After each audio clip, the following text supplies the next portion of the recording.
¿Qué tal? ¿Cómo están? Bienvenidos a Podcast Confidencial HN. Gracias por estar con nosotros en un episodio más de este espacio que tenemos para que conozcan el pensar, para poder analizar todo lo que está ocurriendo en nuestro país y como siempre con un invitado especial. En esta ocasión contamos con la presencia del licenciado Josué Murillo, muy conocido en el ámbito nacional, con muchos temas, con mucho conocimiento, entiende cómo los organismos internacionales funcionan, qué les interesa a ellos, el tema político, el tema económico y lo que estamos viviendo de cara a un proceso electoral que sin duda alguna ha sido un proceso inédito, que tiene muchos problemas, ha estado en parálisis el Consejo Nacional Electoral, al igual que el Tribunal de Justicia Electoral y varias otras instituciones que la vamos a venir desarrollando con el licenciado Josué Murillo. Gracias por estar con nosotros, licenciado, y le damos la bienvenida a Confidencial HN. Muchísimas gracias, mi buen amigo. Un placer recibir su invitación y estar con todas las personas que nos están acompañando, con ese pueblo hondureño que no pierde, a pesar de las circunstancias, la esperanza de un país mejor y de salir de este hoyo tan oscuro en el que nos tiene la clase política desde hace varios años. Desde hace varios años, 2009. Sí, ¿verdad? No, desde mucho antes. Mucho antes. Mucho Nos antes. quedamos cortos. Nos quedamos cortos desde que regresamos a la democracia, o supuestamente regresamos a la democracia. Hemos tenido un tortuoso camino por generar institucionalidad en nuestro país. Y a pesar de los grandes esfuerzos y los grandes avances significativos, un ministerio público, separar la policía del ejército, generar una institucionalidad que vele por los derechos humanos, como lo es el Comisionado Nacional de Derechos Humanos, siempre hemos tenido esa cooptación de los políticos, y más allá de los políticos, de los malos políticos, a los que llamamos politiqueros, que pervierten el mandato que la Constitución y las leyes le dan a esas instituciones. Y por eso, y esta es una frase que usamos de manera recurrente los hondureños y hondureñas, estamos como estamos en este país, llenos de inseguridad, pobreza, inseguridad en muchos sentidos, ciudadana, jurídica, inseguridad en las inversiones. Estamos también enfrentando una inseguridad alimentaria muy pronunciada por no haber apoyado el agro en su momento, y estamos ante una multicrisis electoral, aunque muchos dicen que no pasa absolutamente nada, quieren ocultar el sol con un dedo o tapar el sol con un dedo, pero sí estamos viviendo un momento, importante en nuestra historia y sobre todo lleno de mucha incertidumbre, y esa incertidumbre se traslada en la desconfianza ciudadana, y eso es muy grave, mi estimado. Y eso puede pasarle factura al proceso electoral y que la presencia de los votantes sea mínima. Yo creo que entre más años acumulamos, menos entendemos cómo operan las nuevas generaciones. Hemos cambiado muchísimo. Ahora, los jóvenes ahora son mucho más prácticos de lo que nosotros éramos en el pasado. Si ven que la cosa no va por buen camino, ellos van a optar por una pasividad electoral que va a perjudicar al país y también el proceso electoral. Y eso no viene en vano. Ven el desastre de las elecciones primarias, el involucramiento, o más bien, la falta de pericia de los militares del Consejo Nacional Electoral, y eso también disuade al elector para que salga a ejercer el sufragio. Ven estas pugnas políticas que usted mencionaba en la introducción, Consejo Nacional Electoral, con un circo sostenido en el tiempo interno, el Tribunal de Justicia Electoral, cuyos integrantes deben tener la más alta investidura y comportamiento ético. Vemos también el mismo proceder que en el Consejo Nacional Electoral, un Congreso Nacional que nunca le apostó a las reformas electorales en tiempo y forma y que ahora está generando más incertidumbre y un ejército que siempre ha gozado de la simpatía ciudadana, que ahora parece tener más un tinte político con una intención de trastocar y también degradar el proceso electoral que nos preocupa a todos los que amamos Honduras y queremos que esto sea un éxito. Pero el desastre del proceso electoral interno, el votante le dio prácticamente una lección y una bofetada a esa clase política que está metida en el Consejo Nacional Electoral, Tribunal de Justicia Electoral y a las mismas Fuerzas Armadas. Entonces podríamos decir que ese votante, como usted dice, ya tiene un chip diferente y que se puede ver reflejado en las elecciones del 30 de noviembre. Sí, totalmente. Y cuando hablo de esos cambios generacionales, cuando trasladémonos, no puedo ir más atrás porque todavía no caminaba por este mundo, pero cuando yo era un niño, en las familias teníamos un voto duro del Partido Liberal, un voto duro del Partido Nacional y algunos cuantos que apostaban por los partidos minoritarios. Surge Libre como una tercera opción, pero las generaciones, la juventud ha cambiado. Ahora hay una juventud que razona más su voto. Es una juventud independiente que quiere votar por propuestas y no dejarse llevar por el voto de sus padres o por la tradición política de su familia, sino por su criterio. Y si los valores y principios del candidato o candidata, diputado, alcalde, a la presidencia, resuenan con los propios, con su visión de país, con su visión de la vida. Entonces, ese elector independiente es el que quiere capitalizar todos los partidos, todas las fuerzas políticas de nuestro país. Y se le hace difícil. Y se le hace difícil, porque ven que los mismos políticos se dan con la piedra en los dientes todo el tiempo. Solo es que abran la boca, y estoy hablando del Partido Nacional, Partido Liberal, Partido Libertad y Refundación, y contradicen esas campañas mediáticas que ellos montan, esos discursos con los que quieren tratar de ocultar ciertas inconsistencias en sus mismos partidos políticos o en las ejecutorias que han tenido en el presente y en el pasado. Es decir, que dicen una cosa y hacen otra. Totalmente. Completamente distinto, y el votante joven del que usted habla ya los tiene chequeaditos, como dicen. Totalmente. Yo creo que hay mucha gente que también que se ha desmarcado esa tendencia a votar por un partido político independientemente de quién sea el candidato o candidata a la presidencia. Y están analizando más a fondo cuál es el entorno, quién rodea al candidato, quién lo asesora, qué tipo de tendencia lleva esa persona y cómo piensa gobernar. Y por eso el discurso es tan importante. Yo suelo aconsejar a mis estudiantes de que se alejen de escuchar el discurso en vivo y en directo, porque va, digamos, toda la emoción, todo el show que montan los políticos, que para eso son extraordinarios, y lean el discurso y vean si en ese discurso hay contenido realmente de fondo o solamente es el betún del pastel, a lo que nos tienen acostumbrados. Yo estoy escuchando a un montón de candidatos a diputados, diputadas, hablar de cosas que son solamente generalidades, sin tocar el fondo de los problemas. ¿A qué van a llegar ese Congreso Nacional? O escuchar a candidatos y candidatas a la presidencia que solo tienen en la punta de la lengua frases peyorativas contra la oposición, ya sea su oposición política o su oposición no política. Pero nada de propuesta. Pero nada de propuestas. Mi peor plan de gobierno. Pero es que, mire, de nuevo caemos en lo mismo. Hablan generalidades.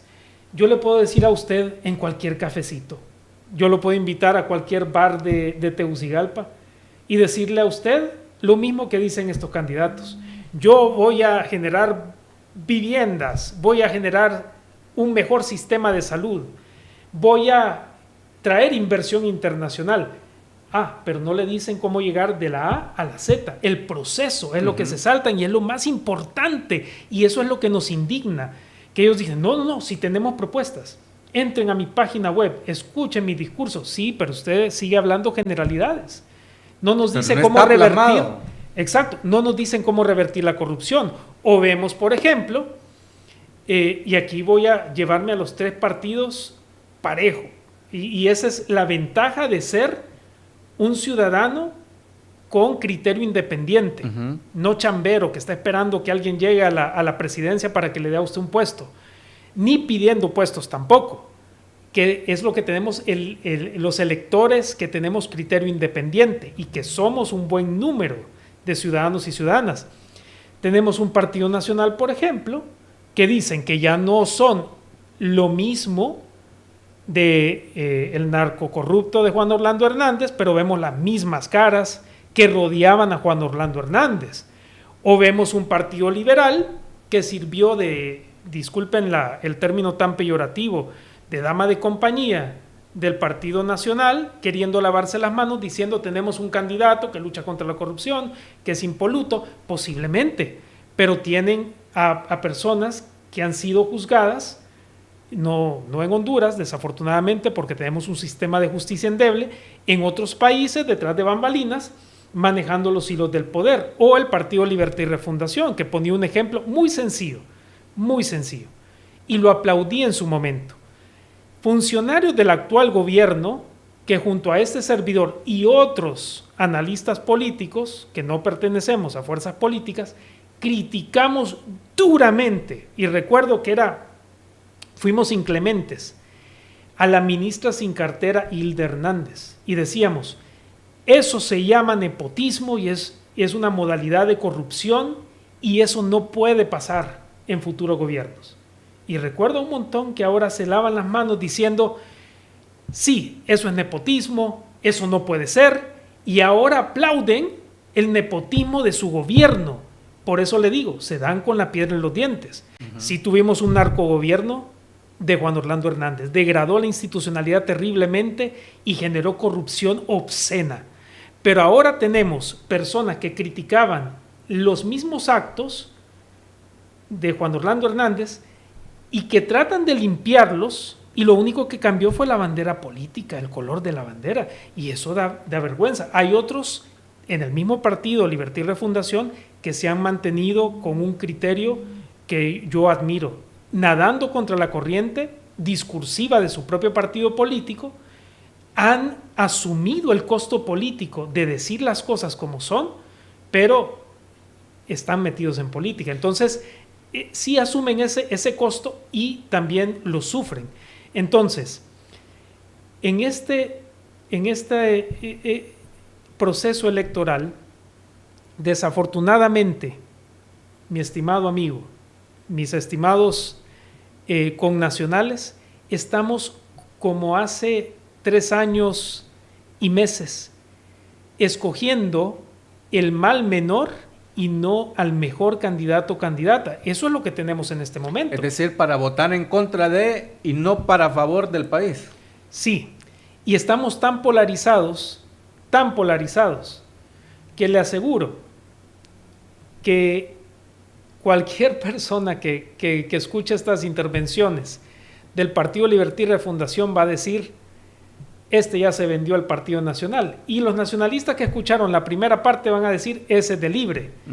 O los liberales va a decir, este juega a cualquiera de los dos opositores. Y eso está pasando mucho en los medios de comunicación. Fíjese que un mismo video de un foro donde tenemos un diputado del Partido Libre y un diputado del Partido Nacional. Lo que dice el del Partido Libre, toman ese extracto y dice, le dio duro al cachureco, y todas las focas aplaudiendo debajo con comentarios. Y toman la parte del mismo foro del nacionalista y dice, le dio en la madre, disculpen por la expresión, a ese comunista. Y sin el contexto, sin el contexto. Nada, solo la frasecita de 40 segundos. Exactamente. Y mire, ese es el tipo de polarización a los que nos llevan los politiqueros en el país. Más allá de construir, más allá de generar propuestas, nos lleva a un circo y nosotros voluntariamente participamos de esos debates estériles, más allá de exigirles como ciudadanos. Vaya, si usted es cachureco, exíjale a Tito Asfura que presente un plan coherente, más allá de lo que yo llamo el betún del pastel, propuestas de fondo. Lo mismo ustedes, los de Libre, a Rixi Moncada. Más allá de desmontar el narcogobierno, los 12 años de dictadura, con lo que yo estoy de acuerdo. Yo lo critiqué en su momento. Pero más allá de eso que ya pasó, y ustedes son gobierno en este momento, ¿cómo avanzar esa agenda en torno al cumplimiento de los derechos humanos, las garantías constitucionales, el fomento de la inversión? Y los liberales que queman banderas ahora de partidos de la oposición, que me parece una falta inexcusable, es decir, una falta de respeto mayúscula. Vemos que enarbolan... ha sido oposición. Sí, enarbolan una bandera de lucha contra la corrupción. Los últimos años ha sido tripartidismo. Exactamente. Y eso da lástima. Escuchaba inclusive a personas que son colegas suyos, que tienen programas de televisión, primero emitiendo criterios de los verdaderos liberales no vamos a permitir que los de afuera entren a nuestro partido. Y ahora lo veo en las mesas abrazados. Politiquería, al final de cuentas. Por eso es importante que nosotros, como ciudadanos y ciudadanas responsables, más allá de ese maquillaje político, escuchemos las propuestas y votemos por las personas que verdaderamente pueden llegar a hacer cambios a la alcaldía, al Congreso Nacional y a la Presidencia de la República. El desarrollo del país, sin duda alguna, de esto que hemos estado hablando, ha servido para que no avancemos en el progreso. Pero ¿qué está pasando con las instituciones? Miramos un Consejo Nacional Electoral que estuvo en una parálisis obscena, como utiliza usted ese término. ¿Qué está pasando en el fondo en ese Consejo Nacional Electoral que debería de ser el ente con mayor acción en este periodo electoral? Bueno, hay un problema de origen, no solamente en el Consejo Nacional Electoral, pero en todas las instituciones cuyas autoridades son electas por el Congreso Nacional, lo que llamamos elecciones de segundo grado. Y que en algún momento unos amigos muy queridos, dos de ellos de hecho ya fallecieron, Víctor Mesa y Matías Funes, junto con el exrector Omar Casco, conformaron una comisión de reforma de la seguridad pública hace muchos años. Fue una comisión muy efímera, pero que dejó un aprendizaje muy importante. Ellos le presentaron en aquel momento al presidente del Congreso, que era Juan Orlando Hernández, dicho sea de paso, una propuesta para despolitizar la elección de los cargos de segundo grado. ¿Por qué? Porque pasa exactamente lo que estamos viviendo ahora. Partidos políticos cooptando las instituciones, la agenda de los partidos es lo que se privilegia y no los sagrados intereses del pueblo hondureño. Entre ellos, unas elecciones transparentes, ordenadas. Ahora el término ordenado es muy importante en este proceso electoral, porque lo que vimos en el proceso primario fue totalmente lo contrario. Y participativas, ampliamente participativas. Y desafortunadamente eso fue engavetado, como todas las buenas propuestas que llegan al Congreso Nacional. ¿Por qué se lo digo? Porque aquí lo que vemos es una pugna entre partidos políticos. Tenemos a Ana Paula Hall, a Cosette López y a Marlon Ochoa. Tripartidismo. El tripartidismo, generando misas negras entre ellos y exposiciones públicas de, no puedo usar otra palabra, de odio, de división y de incertidumbre, porque no están dando un mensaje de que las elecciones van por buen camino. Ese es el discurso que ellos están tratando de sostener con acciones que no les sirven de pilar para que el edificio se mantenga en pie. En realidad, todos estamos decepcionados de las ejecutorias del Consejo Nacional Electoral. ¿Por qué? Porque las agendas de los partidos políticos y los cacicazgos detrás de esos titulares son los que están marcando el caos constante. Y aquí la sabiduría popular nunca se equivoca. En río revuelto, ganancia de pescadores. Ahora, traducido a nuestro lenguaje político, en río revuelto, ganancia de corruptos y politiqueros. Eso es lo que está pasando en el Consejo Nacional Electoral. Generan confusión, generan malestar en la ciudadanía. Bueno, de hecho, un mes prácticamente del proceso electoral, no se sabe qué candidatos van a ir en la planilla de diputados de 2 departamentos. Y ahí confluyen otras situaciones también de análisis de la legalidad o no de inscribir a una u otra figura. Pero, regresando al tema de la institucionalidad y evocando a ese buen amigo que en paz descanse, Víctor Mesa, decía, hay muchas instituciones en Honduras y de sobra, pero poca institucionalidad. Sí. Y lo vemos en este momento. Un ministerio público que para ciertos casos dice su titular que no es una cuestión jurídica, sino que política, cuando por menos se ha judicializado casos en Honduras y en otros países, en terceros países, y para otros casos es una justicia que avanza a la velocidad de la luz. Tenemos un Tribunal de Justicia Electoral que está dando muestras de cómo no se debe manejar la justicia electoral en el país.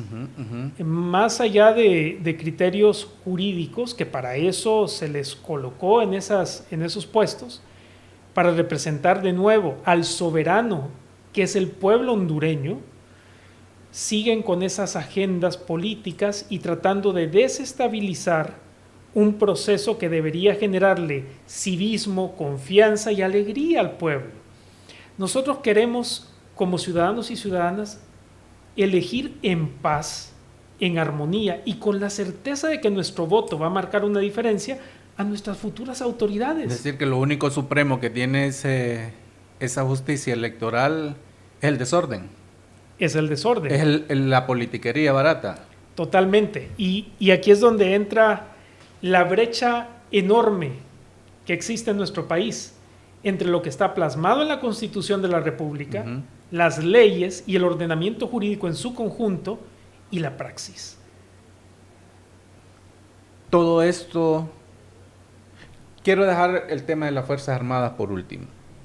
Toda esta parálisis que tuvo el Consejo Nacional Electoral lo tiene el Tribunal de Justicia Electoral porque no está actuando como debería de serlo, más la parálisis del Congreso Nacional, todo esto está encadenado. Por supuesto, todo esto está encadenado. En Honduras las cosas no pasan por casualidad. Nos quieren hacer creer que se dan de manera natural, pero aquí hay personas, hay grupos que mueven los hilos del poder. Los amigos y amigas del Partido Libertad y Refundación tienen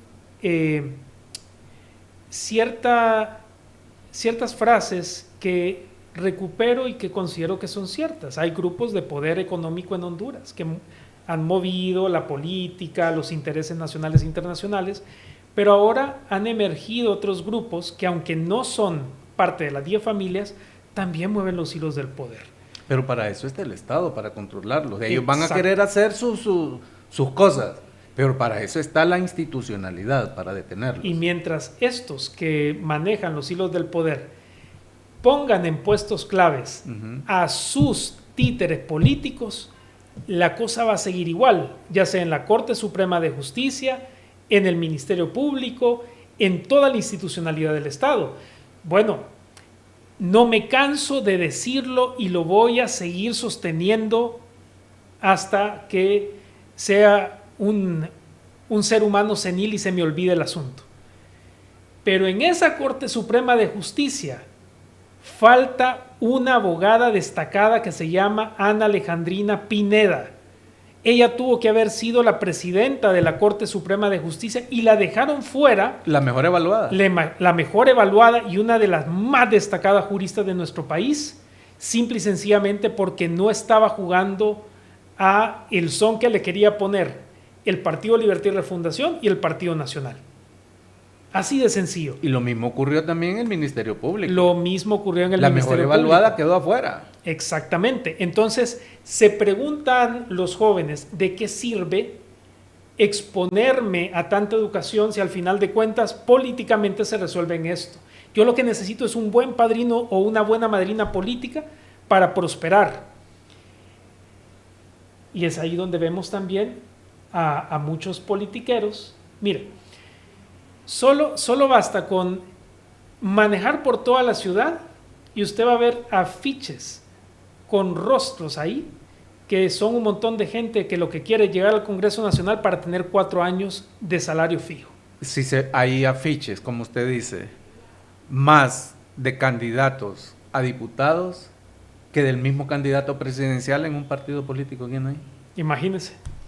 Y es por eso, porque el servicio público, más allá de honrar, servir a nuestro prójimo y llegar a construir democracia, fortalecer el Estado de Derecho, velar porque los derechos humanos tan importantes para nuestro desarrollo y el desarrollo de nuestro país, el derecho a la salud, a la educación de los niños, niñas y adolescentes, el respeto a la dignidad de este grupo o de todos los grupos en situación de vulnerabilidad en nuestro país, los pueblos indígenas, afrodescendientes, más allá de generar bienestar, llegan a defender y a promover sus intereses mezquinos.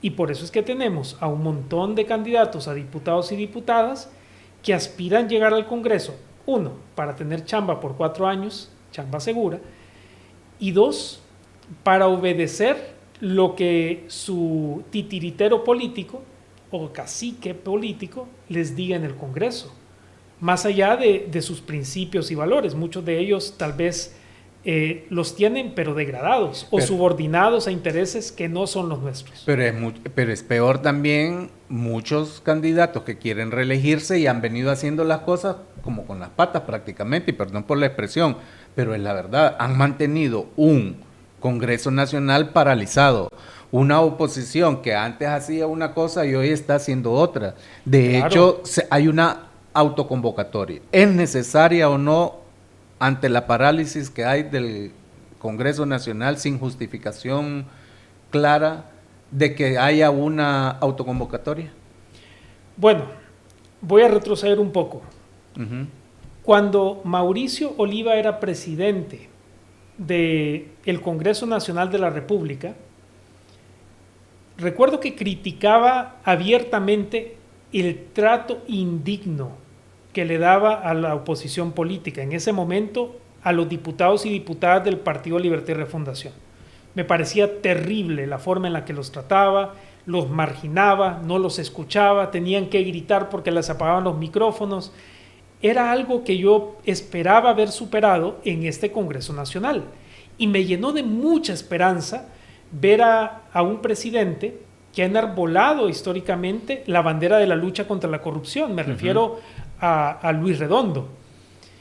Y al principio de su gestión salí públicamente a decir que me alegraba que él fuera el presidente y que en la junta directiva yo miraba una pluralidad de expresiones políticas y sobre todo de pensamientos. Yo creía que iban a ir por un buen camino. Y manifesté erróneamente, y debo admitirlo porque los errores se reconocen públicamente, cuando fueron expresados públicamente también, que el peor congreso de la historia reciente de nuestra Honduras iba a ser el de Mauricio Oliva. Me equivoqué. Ha sido el de Luis Redondo. Ha sido un congreso ineficaz, ineficiente.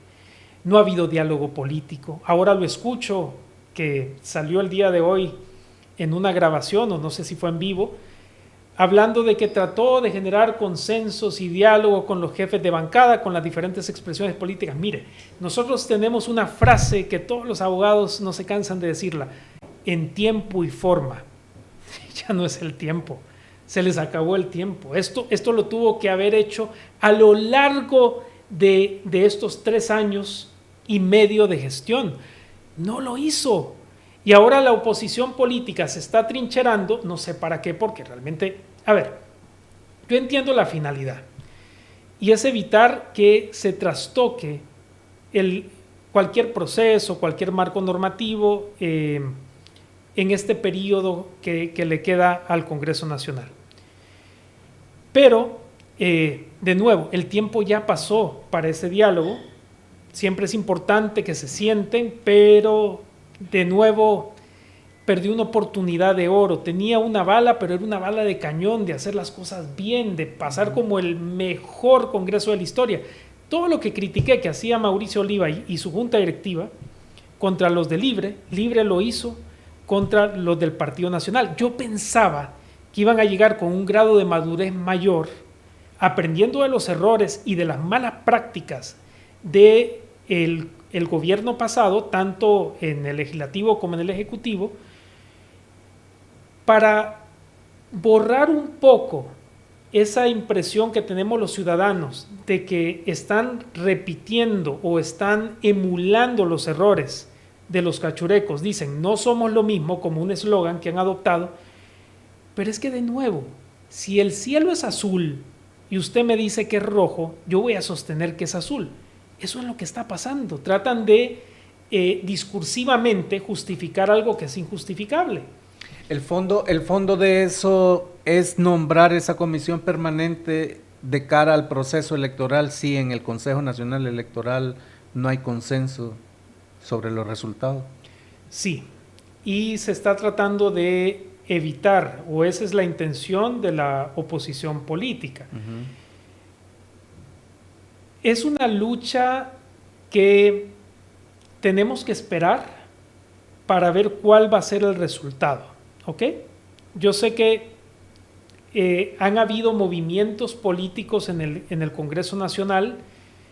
El partido de gobierno tiene sus argumentos, la oposición política también, pero al final no podemos perder el norte. Todo esto es parte también de estrategias políticas. Mire, en este punto, hacer quedar mal a la oposición de su partido es la misión número 1 del Partido Nacional, Partido Liberal y Partido Libertad y Refundación. Es una estrategia política, tanto de Luis Redondo y la Junta Directiva del Congreso Nacional, como de la oposición política. Aquí es el que pegue más fuerte, el que haga más escándalo. Y de nuevo, es una estrategia para generar réditos electorales. ¿Y quién es el que pierde? El pueblo, como siempre. Nosotros somos los que perdemos. Y por eso tenemos que pasarle la factura a esos políticos. Uh-huh. Usted dijo algo que es clave. Y por favor, no quiero que perdamos de vista esto porque vale oro. Y no lo dije yo, lo dijo usted. Pero lo retomo porque es importante. Los politiqueros que llegaron al Congreso Nacional a calentar una silla y pedir su cheque a final de mes son a los que usted tiene que darle un voto de castigo, es decir, no votando por ellos. Hay gente que ha estado en el Congreso Nacional por años, 8 años, 12 años, simplemente abriendo la boca, diciendo cosas, pero con pocas propuestas. Ese es el tipo de gente que no debería estar en el Congreso Nacional. Hay otros, por ejemplo, que aspiran a estar en el Congreso.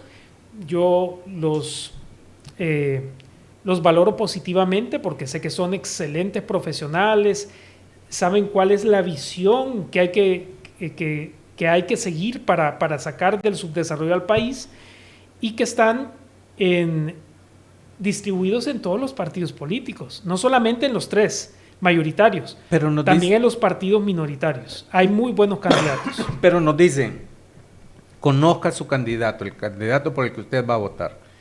Pero ¿cómo diablos lo va a conocer si ni siquiera sabemos quién lo está financiando? Con una unidad de política limpia, coja, ciega, muda, sin presupuesto. Una institución que no está haciendo absolutamente nada para transparentar y saber de dónde están siendo financiados esos candidatos a diputados de los que le hablé hace un momento, que tienen tapizada la calle y, y es uno de los partidos pequeños. Sí, exactamente. Y eso lo hacen para que el proceso no sea transparente. Nosotros nos quejamos todo el tiempo, y en el resto de los países de la región. Yo he tenido la oportunidad de viajar por casi toda América Latina y el Caribe por el trabajo que hago. Como le comentaba antes de que iniciáramos el programa, esto de generar análisis político o de plantear criterios ciudadanos, lo hacemos por amor al país. Esto no es parte de lo que yo hago para ganarme la vida. Pero, de nuevo, he visitado varios países de América Latina y todos nos quejamos de lo mismo. Hay narcocorruptos, hay políticos que han sido financiados por empresarios también corruptos que después piden favores a cambio. Mire, nada es gratis en esta vida. Si alguien le va a dar dinero a usted, está esperando algo a cambio. Y estos políticos lo saben muy bien y pagan los favores, a veces en detrimento de la propia institucionalidad y del pueblo hondureño. Y por eso era tan importante que estas unidades generadas o esta institucionalidad generada para transparentar el origen y el uso de los fondos para las elecciones tuvieran suficiente presupuesto para cumplir con su misión. No basta con generar la institucionalidad, nombrar a las personas y dejarlas trabajar. Darle la herramienta. Exacto. Es como, mire, tan sencillo como decirle a usted, ¿de qué sirve, por ejemplo, que yo le construya en un lugar muy pobre, que no tiene ni para comer la gente, una escuela, una estructura, un aula de clase, vaya, le asigne a un maestro y que al maestro no le dé pizarras, no le dé silla, no le dé materiales para los niños y niñas, no le pague el sueldo al no maestro, le pague el sueldo? Entonces no va a generar absolutamente nada en el sentido de educar a esa niñez. Lo mismo pasa con estas instituciones. Si no tienen presupuesto, ¿cómo van a trabajar? Están trabajando con las uñas, hacen lo que pueden, pero no le podemos pedir que cumpla al 100% con su mandato si no tiene los recursos. Eso sería, digamos, de hecho sería inaceptable que como ciudadanía les pidamos cuentas a ellos que no tienen forma de cumplir con ese deber institucional.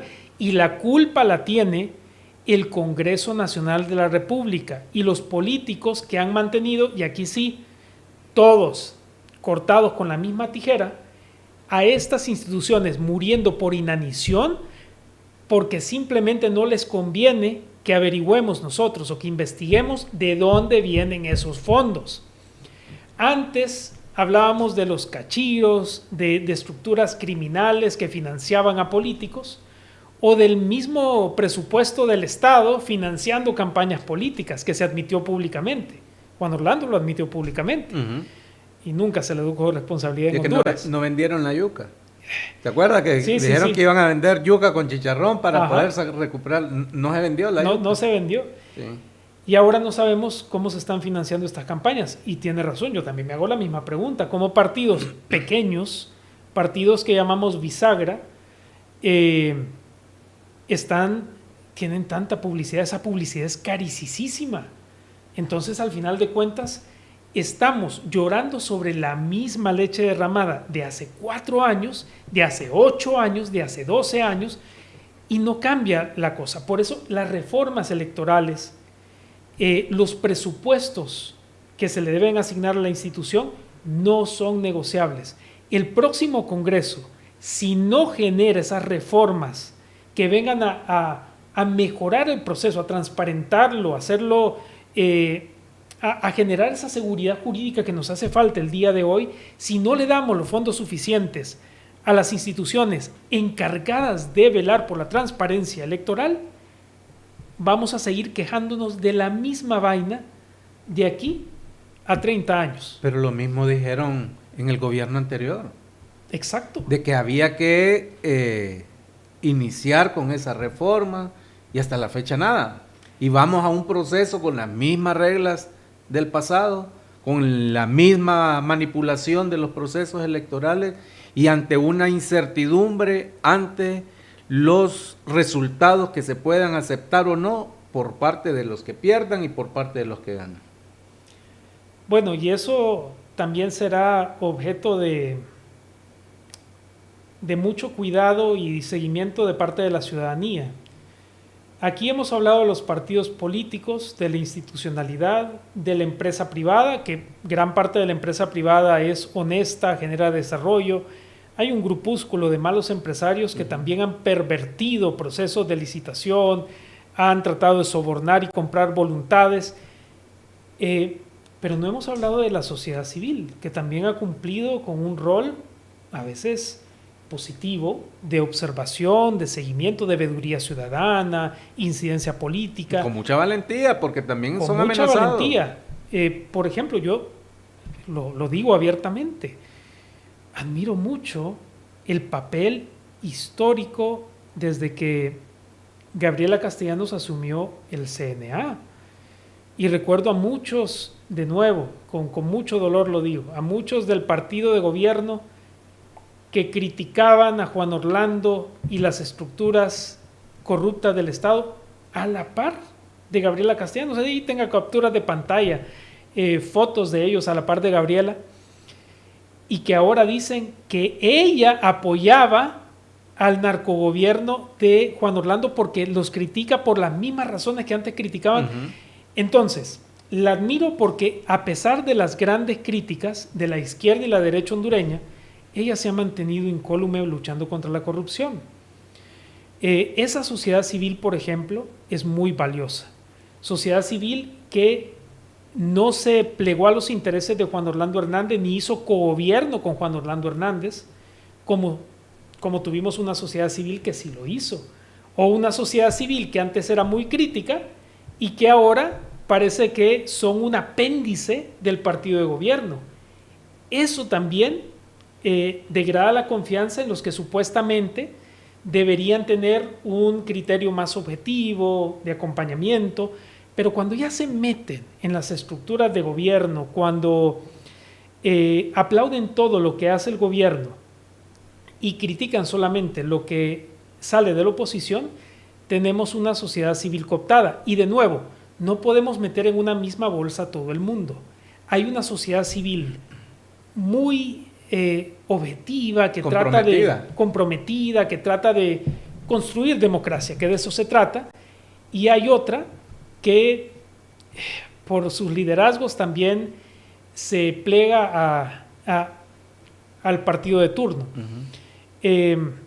Ahora, yo esperaría que esa sociedad civil objetiva, la que develó, por cierto, las inconsistencias del proceso de elecciones primarios, porque fue la sociedad civil y los medios de comunicación que jugaron un papel ejemplar. Y la misma población, el mismo votante que entendió su rol y exigió votar. Así es. Una semana después, votó. Exactamente. Y que denunció a través de las redes sociales y también las plataformas que tienen a su disposición los medios de comunicación, las arbitrariedades, inconsistencias y abusos que se generaron en el marco del proceso de elecciones primarias. Pero ahí tuvimos dos actores fundamentales, los medios de comunicación que informaron y la ciudadanía que fue veedora del proceso. Y es una ciudadanía activa a la que le pedimos que esté, como decimos, que defienda su voto, que defienda su voto y que esté vigilante, con ojos de águila. Ya hablamos de las instituciones electorales, del Congreso Nacional, de la sociedad civil. ¿Qué papel va a jugar o qué piensa la comunidad internacional? Mire, la comunidad internacional, y por eso me gusta hacer estas diferencias y dejarlas muy claras. Como a usted le dije, no podemos meter a toda la sociedad civil en una misma bolsa. Decimos la sociedad civil, pero la sociedad civil está compuesta por diferentes expresiones. Hay sociedad civil que representa intereses de pueblos indígenas o pueblos afrodescendientes, de campesinos, de ambientalistas, de defensores de derechos humanos, de diferentes grupos, inclusive de empresarios o grupos religiosos. Y también hay una comunidad internacional muy heterogénea. Tenemos una comunidad internacional más orientada a lo que llamamos una orientación progresista, otros gobiernos expresados en esa comunidad internacional que son más conservadores. Tenemos a Estados Unidos de América con el gobierno de Donald Trump, que tiene una forma muy peculiar de llevar su política internacional y que ha castigado severamente a nuestra sangre, que está de forma irregular en su país. Tenemos una Unión Económica Europea que va a generar una observación electoral cercana, pero ya dejaron muy claro que no se van a meter en las intrigas políticas de los hondureños, que van a observar y van a generar un informe. Y tenemos... ¿Eso es bueno o es malo? Eso yo creo, y siempre se lo he dicho a la comunidad internacional, ellos ponen mucha plata en nuestro país. Y tienen, tal vez no en el marco del proceso electoral, pero sí en su relación con los países, pueden socar un poco más las tuercas, tener unas posiciones un poco más contundentes, sobre todo cuando se trata de violaciones de derechos humanos o una degradación muy evidente de la democracia a través de actos de corrupción. Deben tener una voz mucho más fuerte, respetando nuestra soberanía, por supuesto, y autodeterminación. Hay una línea muy fina para ellos, para los diplomáticos, que dependiendo de qué país se trate, la cruzan con impunidad o prefieren no cruzarla. Y me estoy refiriendo, por ejemplo, a las embajadas. Hay otra cooperación internacional que es más económica, es decir, nos dan presupuestos para proyectos, ya sea para proyectos de infraestructura o para fomento del agro o del emprendimiento. Pero hay una multiplicidad de actores y cada uno tiene sus agendas y también sus intereses. Pero y más lo que se está jugando en este momento, que es la geopolítica. Claro que sí. La parte ideológica. La parte ideológica. Vemos, por ejemplo, un Estados Unidos, un gobierno de los Estados Unidos con un discurso antiderechos, sobre todo del derecho humano a la migración, muy fuerte, muy directo, muy contundente. Una xenofobia creciente en ese país, desafortunadamente. Vemos a un Javier Milei, por ejemplo, en Argentina, con sus altos al inicio de su gobierno y sus bajos por imprecisiones económicas muy fuertes, que ahora le están costando también capital político. Pero salió adelante. Pero ha salido adelante. Sí. No, y salió adelante en la elección. Exactamente. Pero porque él ha logrado capitalizar ciertas afinidades a nivel internacional. Y vemos una izquierda que también ha tenido sus altos y sus bajos. Tenemos, a mí, cuando se me acerca alguien de derecha y me dice, la izquierda de Latinoamérica es mala,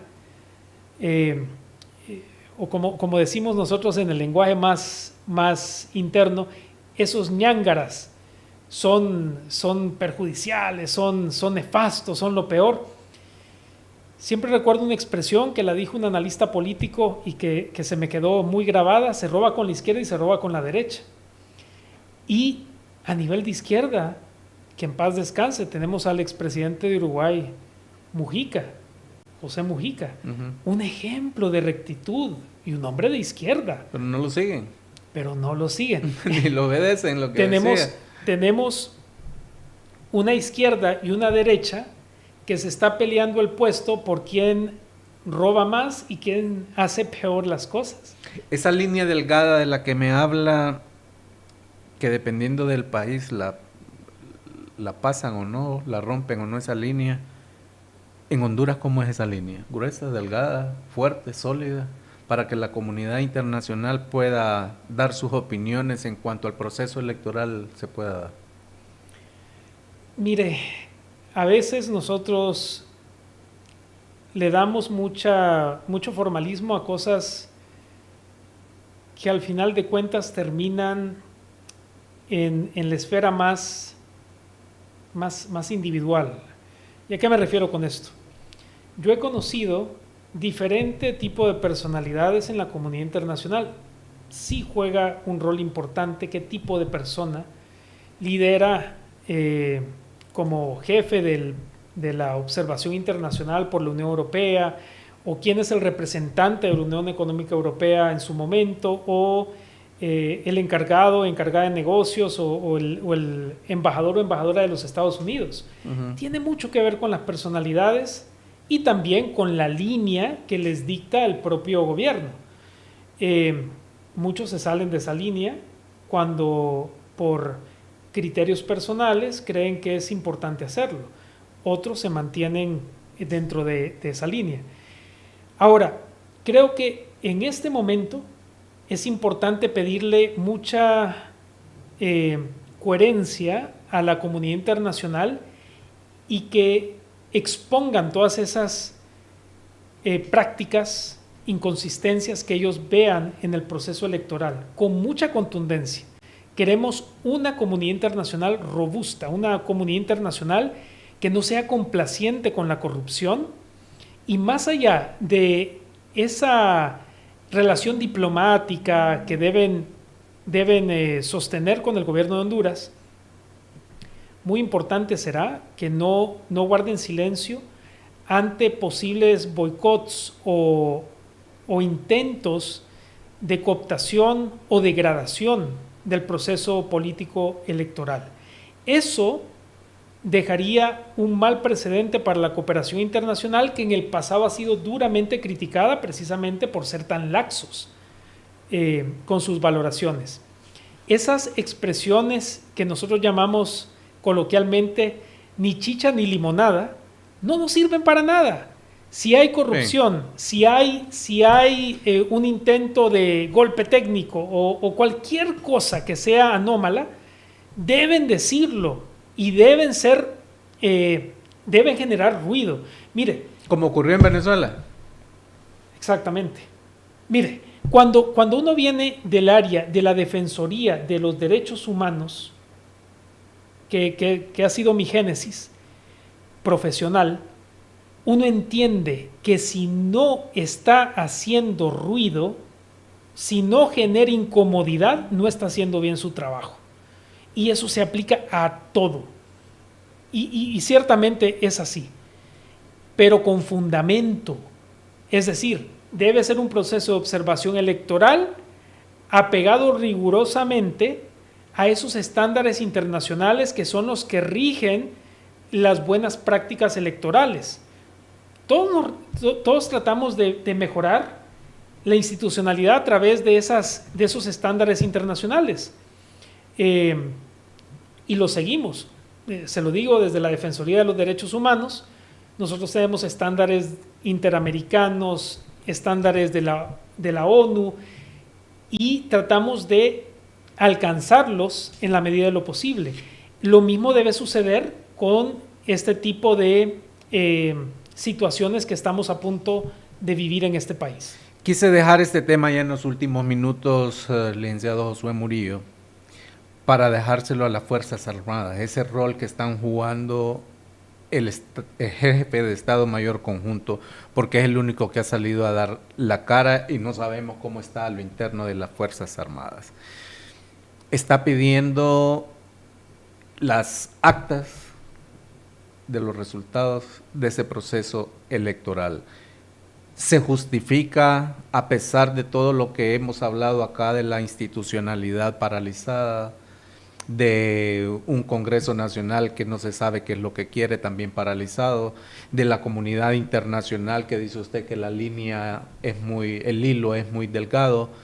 Se justifica que las Fuerzas Armadas se quieran entrometer y prácticamente hacerle una paralela al Consejo Nacional Electoral. Mire, contundentemente la respuesta, esta es la pregunta más fácil que me han hecho. La respuesta es un rotundo no, no se justifica. Y de nuevo vamos a apelar más allá de cualquier argumento jurídico a la sabiduría popular. No se equivoca. Creo que todos crecimos, o la mayoría de nosotros crecimos escuchando esos dichos que han marcado nuestras vidas. Señor General Roosevelt Hernández, recuerde esta frase: zapatero a tu zapato.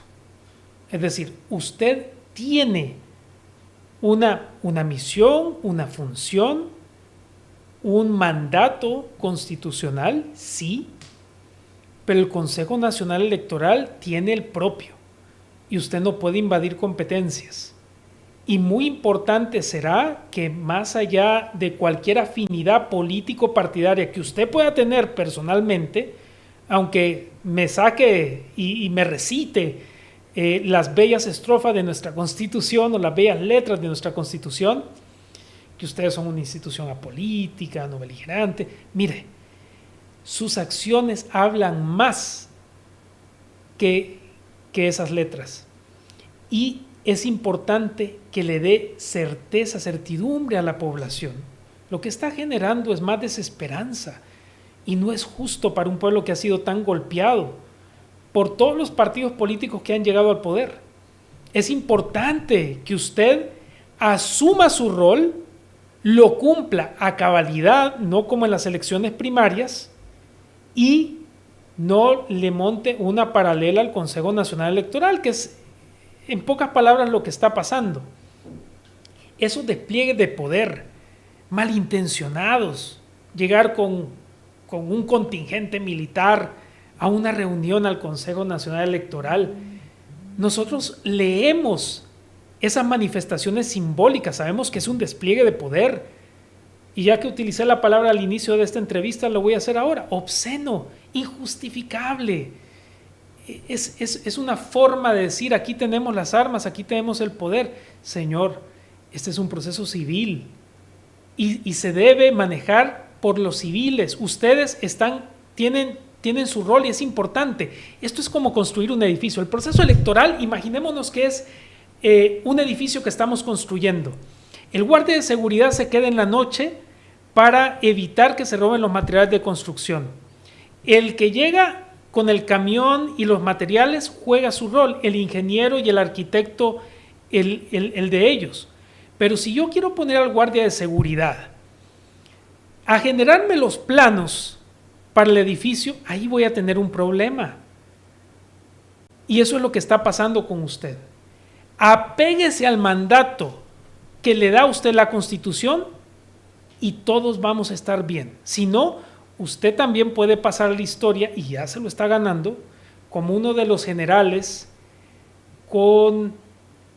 que deja mal sabor en el corazón de los hondureños y hondureñas por sus ejecutorias y por su discurso políticamente orientado. Aquí no podemos matizar lo que usted ha hecho en los últimos meses. Se nota que es un cuadro del partido de gobierno.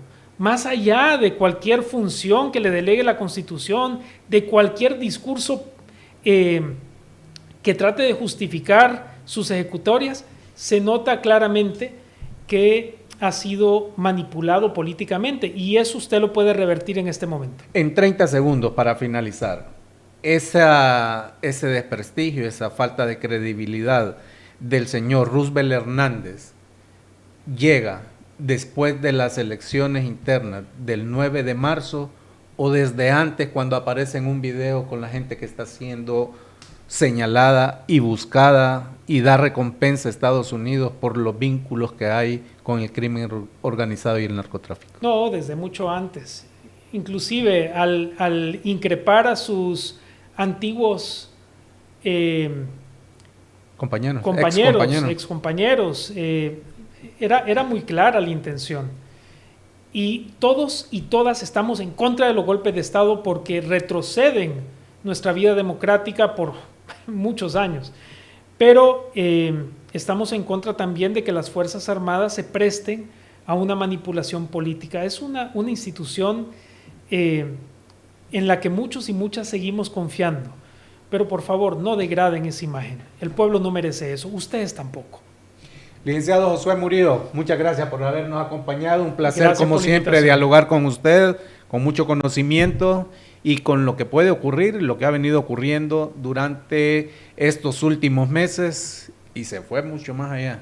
Desde que llegamos a la era democrática, es poco los cambios que se han hecho, como lo ha señalado aquí el analista, licenciado Josué Murillo. Gracias por haber estado con nosotros en este nuevo programa, este último de Podcast Confidencial HN. Gracias, saludos y buenas noches.